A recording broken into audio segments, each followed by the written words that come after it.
महाराष्ट्र राज्य मागासवर्गीय विद्युत कर्मचारी संगठन द्वारा आज अपनी मांगों के संदर्भ में एक प्रदर्शन महावितरण कार्यालय के समक्ष किया गया।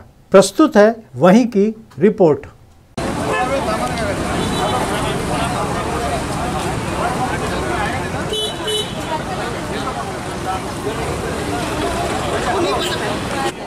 नमस्कार, मी उमेश गजानन गावंडे, महाराष्ट्र राज्य मागासवर्गीय विद्युत कर्मचारी संघटना यवतमाळ सचिव। आज आमचं संपूर्ण महाराष्ट्रामध्ये एक दिवसीय राज्यव्यापी प्रचंड धरणे आंदोलन आज आपण आयोजित केलेलं आहे। त्याच्यामध्ये महावितरण, पारेषण आणि निर्मिती या तिन्ही कंपन्यांमध्ये जे काही जे काही आमचा प्रलंबित प्रश्न आहे त्या मागणीसाठी आज प्रचंड धरणे आंदोलन आहे।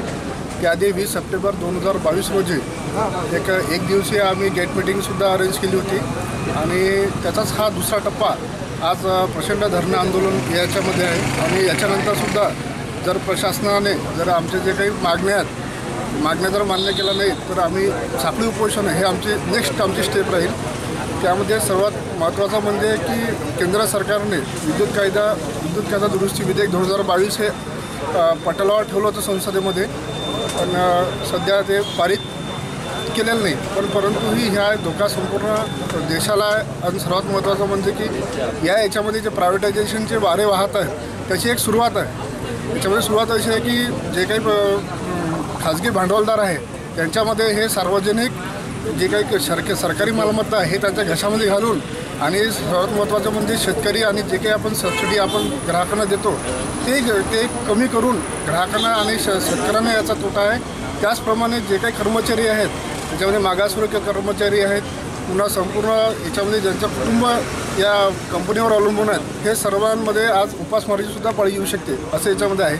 त्याचप्रमाणे महावितरणमध्ये जे काही अनुकंपा तत्वावर जे भरलेली आहे पदे, ते आमची अशी मागणी आहे की ते कायमस्वरूपी पदं भरण्यात यावी। जे काही कंत्राटी बेसिस आहे त्यांनासुद्धा याच्यामध्ये विशेष आरक्षण लागू करण्यात यावं।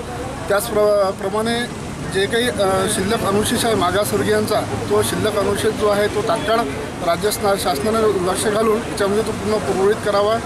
त्याच प्रकारे बाकी जे की सध्या आता प्रायव्हेटायझेशनच्या याच्यामध्ये आहे, सध्या सोलरवर सर्वात जास्त भर आहे। प्रायव्हेट जे हे आहेत प्रायव्हेटसुद्धा याच्यामध्ये सोलरमध्ये येतात। ते सोलरमध्ये येत असताना महानिर्मितीचे राज्य शासनाच्या मालकीचे जे काही जनरेशन प्लांट आहेत ते बंद न करता ते तसेच राहू द्यावे, जेणेकरून याच्यावर जे काही एवढी मोठी मालमत्ता आहे शासनाची त्या मालमत्तेचा कुठल्याही प्रकार दुरुपयोग होणार नाही।